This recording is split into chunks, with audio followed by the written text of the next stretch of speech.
Saya dari Fakultas Psikologi Universitas 17 Agustus Samarinda, dan saya akan menjelaskan fenomena Sobat Ambyar yang digabungkan oleh Didi Kempot. Sebelum masuk ke pembahasan utama, ada baiknya kita ketahui dulu siapa sih Didi Kempot itu.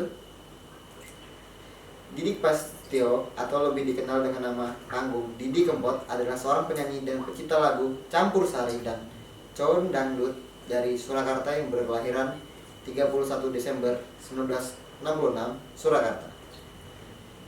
Didik Prasetyo lahir dari keluarga seniman. Ayahnya, Ranto Edi Gudel, adalah pemain ketoprak yang berasal dari kota Surakarta. Sedangkan ibunya, Umiati Siti Nurjanah, adalah pesinden yang berasal dari Kabupaten Ngawi, Jawa Timur. Kakaknya adalah Lilik Subagio, kurang aktif di dunia seni, dan Mimik Prakoso, pelawak Sri Mulat, dan adiknya Eko Gudel, pemain ketoprak serta penari latar dalam video-video musik Didi Kempot. Kehidupan pribadi Didi Kempot sendiri, Didi menikah dengan istri pertamanya, Saputri, pada tahun 1989. Ia dikaruniai 3 anak, tetapi hanya 2 dilahirkan, yaitu Lintang Ayu, Tias Prasitri, dan Siola Putri Regina Sri. Anak pertama Lintang meninggal dalam usia 6 bulan, sedangkan anak ketiganya meninggal dalam kandungan. Salah satu karya Didi, Bayu Suci, menceritakan tentang anak pertamanya. Namanya juga disebut dalam lagu tersebut. Kini hanya Siola yang menjadi satu-satunya anak Didi Kempot dari Saputri yang masih hidup. Didi Kempot juga diketahui mengangkat seorang anak bernama Eni Suwinanti yang kemudian dibesarkan bersama Saputri berdasarkan keterangan dari Staso putra pertamanya. Didi Kempot menikah dengan Dian Ekawati yang kemudian menjadi model pada video musik Stasiun Balapan. Ada yang tahu ya? Pasti dong. Versi pertama dari pernikahannya dengan Ekawati. Dikaruniai 3 anak, yaitu Staso, Stansa, dan Stania. Staso menyatakan bahwa namanya merupakan kependekan dari Stasiun Balapan. Didi menikah lagi dengan penyanyi dangdut Yan Velia pada tahun 2005. Dari pernikahannya dengan Velia, Didi dikaruniai 2 orang anak, yaitu Saka Praja Adil dan Seika Zanita Skiva Prasetya. Awal mula karir Didi Kempot dimulai pada 1984 hingga 1986. Didi Kempot memulai karirnya pada 1984 sebagai musisi jalanan. Dengan alat musik ukulele dan gendang, Didi Kempot mulai mengamen di kota kelahirannya, Surakarta, selama 3 tahun. Pada tahun 1987 hingga 1989, Didi Kempot mengadu nasib di Jakarta. Didi Kempot memulai karirnya di Jakarta.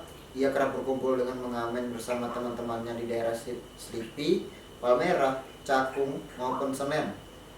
Dari situ terbentuk julukan Kempot yang merupakan kependekan dari kelompok pengamen trotoar. Udah pernah tahu kan? Yang menjadi nama panggungnya hingga saat ini. Sembari mengamen Jakarta, Didi Kempot dan temannya mencoba rekaman, kemudian mereka menitipkan kaset rekaman ke beberapa studio musik di Jakarta.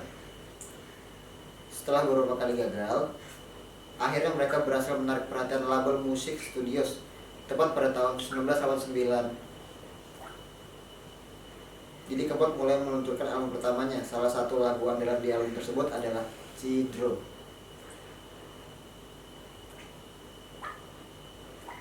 Lagu Cidro sendiri diangkat dari kisah asmara Didi yang pernah gagal dijalani. Asmara yang ia jalani bersama kekasih tidak disetujui oleh orang tuanya.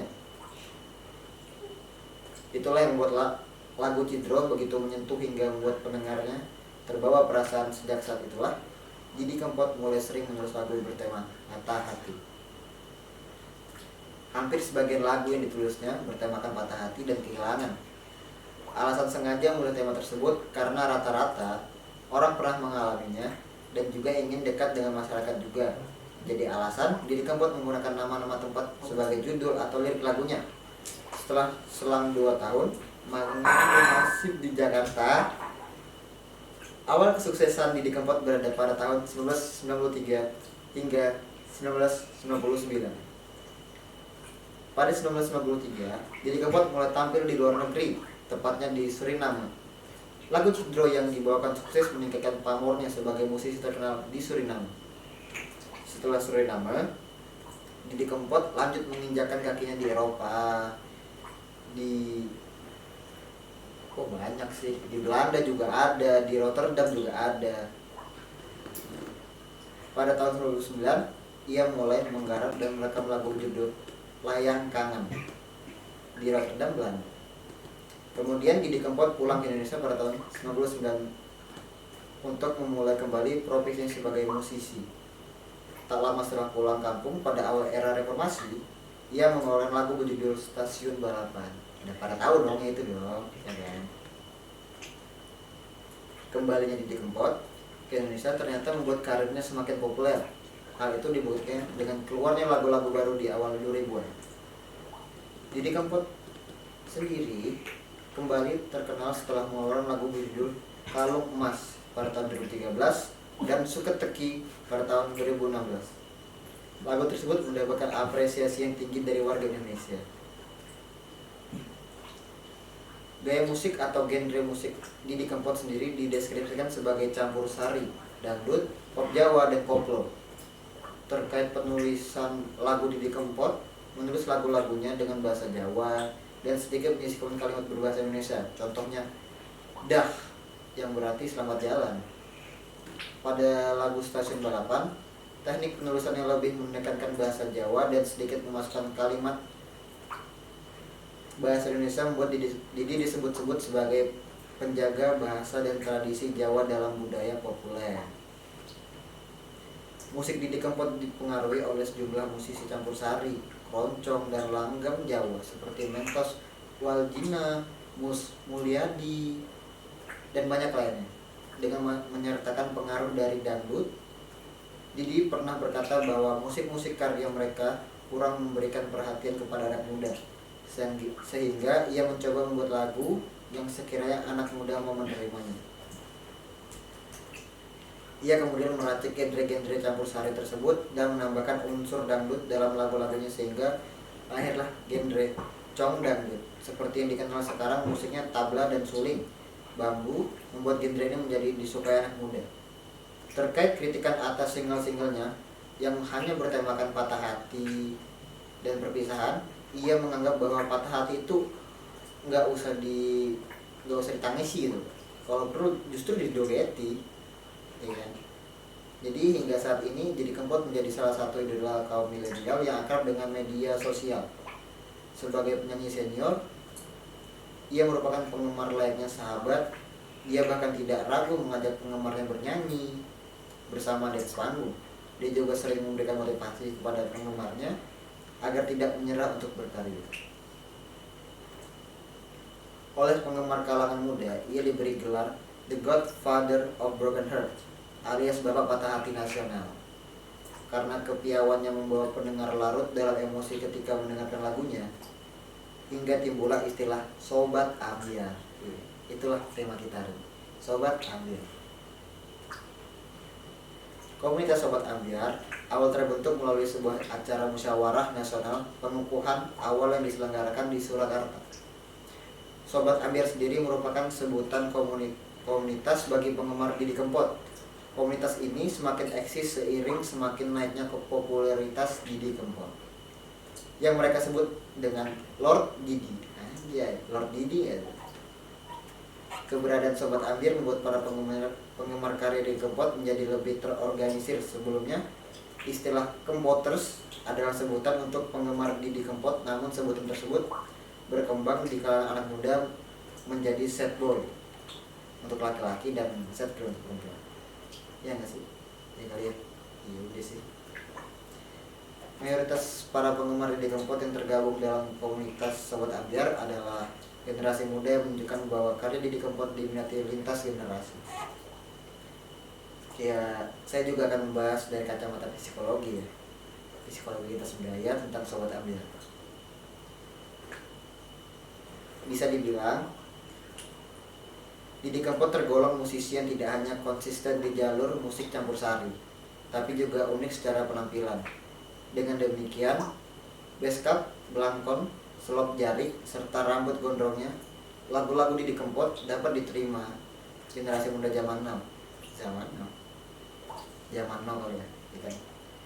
Bait-bait lagu-lagunya dalam bahasa Jawa seperti Pamer Bojo, Cidro, Suketeki, Stasiun Balapan, Pantai Kelayar, Banyulangit, dan banyak lainnya kali, menjadi himne bagi bersama dan karaoke masal kaum muda perkotaan. Berkat sosial media, kini lagu-lagu Didi Kempot tidak hanya mudah dinikmati, tapi juga mampu menembus batas generasi. Video viralnya telah dilihat jutaan orang di tangan Didi Kempot. Genre musik campur sari yang bersifat lokal dinasionalkan dengan dirayakan sebagai medium ekspresi generasi milenial, mulai dari kampus hingga hotel-hotel berbintang, campur sari dan masyarakat Jawa. Sebagai sebuah genre, campur sari merupakan aliran baru dalam musik etnis Jawa. Jika dilihat dari bahasa yang digunakan, lagu campur sari dan tembang Jawa atau langgam Jawa sebenarnya memiliki kesamaan, namun jika dilihat dari segi instrumen atau alat musik yang mengiringnya, lagu campur sari mempunyai perbedaan dari lagu-lagu Jawa lainnya. Dalam bahasa Jawa, arti kata campur sari sendiri berarti campuran atau menggabungkan alat musik gamelan yang dikombinasikan dengan instrumen musik barat seperti keyboard. Namun banyak nada-nadanya tetap mengikuti pekaman musik langgam Jawa dan gending. Dalam masyarakat Jawa, campur sari dinyanyikan pada acara hajatan, pernikahan, sunatan, kelahiran, dan kadang ulang tahun juga sih. Kadang. Campur sari juga acap kali dinyanyikan di tengah pertunjukan wayang kulit dalam goro-goro sebagai hiburan. Perpaduan keyboard dan karawating yang dimainkan menghasilkan gaya hibra. Aransemen lagu-lagu Jawa yang jenaka, ugal-ugalan, kadang juga seru. Disinilah kecerdasan seorang dalang dalam melihat peluang besar yang memadukan unsur kemodernan dalam budaya lokal. Didi Kempot sendiri merupakan salah satu musisi yang sudah malang melintang dalam dunia musik campur sari. Berbeda dengan pendahulunya, seperti Mentos dan Anjar Eni, lagu-lagu Didi Kempot mampu menghadirkan suasana kejiwaan dan kejadian dalam hidup keseharian seperti jatuh cinta, patah hati, atau dikhianati dalam lirik bahasa Jawa. Sederhananya dan menyentuh. Nuansa melo dalam lagu-lagunya itulah yang kini dianggap mewakili perasaan fans yang menanamkan dirinya sad boys atau sad girl. Ya, bisa dibilang sobat ambiar nggak sih? Satu. Lagu-lagu Didi Kempot memang memiliki ciri khas. Hampir semua lagu Didi Kempot menggunakan bahasa Jawa ngoko, bertema menjadi hidup sehari-hari gitu, dan mengambil setting publik seperti Tirno Nadi, Stasiun Balapan, Pasar Klewer, Malioboro. Selain itu banyak lagi. Selain itu mengandung ungkapan yang bermakna konotasi serta kisah-kisah percintaan yang berujung perpisahan kesedihan. Menariknya, menurut Didi Kempot, kesedihan yang ada dalam lirik-lirik lagunya bukan untuk diratapi, tapi memberi semangat untuk lebih baik.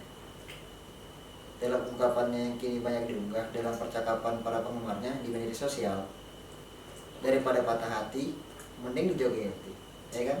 Iya dong. Itulah fenomena Sobat Ambiar gambaran perasaan galau atau ambiar anak-anak muda zaman now sekarang yang diungkapkan lewat lagu dan joget musik campur sari. Seperti disampaikan Jeremy Wallace, profesor di Departemen Budaya Populer Bowling Green State University, Ohio, dalam musik Indonesia 1997 sampai 2001, kebisingan dan keberagaman aliran lagu 2017. Musik populer merupakan alat utama kreativitas kaum muda. Indonesia mengeksplorasi identitas dan posisi mereka dalam dunia dan bangsa modern.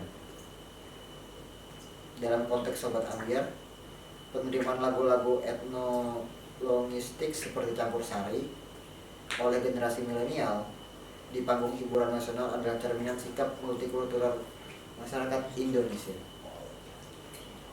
Multikulturalisme sendiri ada realitas dan sekaligus menjadi tantangan masa kini dan masa datang bagi Indonesia. multikulturalisme, bahkan doktrin politik yang isinya pragmatik, juga bukan teori fisiologis.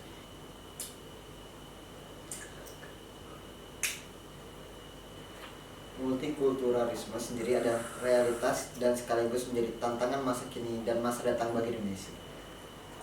Multikulturalisme bukan doktrin politik yang isinya pragmatik, juga bukan teori filosofis tentang manusia dan budayanya. Multikulturalisme adalah perspektif tentang kehidupan manusia yang menempatkan keanekaragaman budaya sebagai model sosial dan sumber peluang kreatif bagi kemajuan sebuah bangsa. Dalam kajian budaya, ekspresi musik menjadi bagian penting dalam budaya masyarakat modern. Kemampuannya untuk menghubungkan perasaan dan membangun solidaritas bersama dapat menjadi instrumen yang menyatukan sebuah bangsa. Maka secara afektif, dalam perspektif multikulturalisme, perasaan nasionalisme dan keindonesiaan dapat didorong melalui musik. Kayak Sobat Ambyar tadi, ya kan? Dalam fenomena Sobat Ambyar, musik campur sari Didi Kempot dapat menjadi saran penting memperkuat identitas nasional Indonesia. Penerimaan penggemarnya yang lintas budaya dan lintas generasi dapat menjadi identitas baru yang menyatukan. Dorongan nasionalisme multikultural ini bisa menjadi counterkultur terhadap narasi ideologi yang berbasis agama, suku, ras, maupun kelas. Karena musik juga bisa menyatukan lintas kelas sosial. Pada akhirnya, sang maestro Sobat Ambyar kita Didi Kempot meninggal pada tanggal 5 Mei 2020 pukul 7 waktu Indonesia bagian Barat dalam usia 53 tahun di Rumah Sakit Kasih Ibu Surakarta akibat hentinya jantung. Didi Kempot sempat mengalami sakit panas pada hari sebelumnya. Jenazah Didi Kempot dimakamkan pada hari itu juga pada pukul 3 sore di tempat pemakaman umum Desa Majesmen, Kecamatan Kendal, Ngawi, Jawa Timur, yang berdekatan dengan makam anak sulungnya. Kini Didi Kempot banyak diminati oleh kalangan muda dari berbagai daerah yang menyebut diri mereka sebagai sad boys atau sad girl, yang tergabung dalam komunitas Sobat Ambyar dan mendaulat Didi Kempot sebagai Godfather of Broken Heart dengan panggilan Lord Didi. Dan juga semua karya Didi Kempot akan dikenang oleh seluruh Indonesia dan juga para Sobat Ambyar.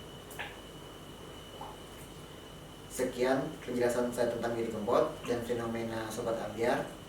Terima kasih sudah menonton video ini. Semoga video ini bermanfaat. Stay positif. Wassalamualaikum warahmatullahi wabarakatuh. Ciao. Stay humble.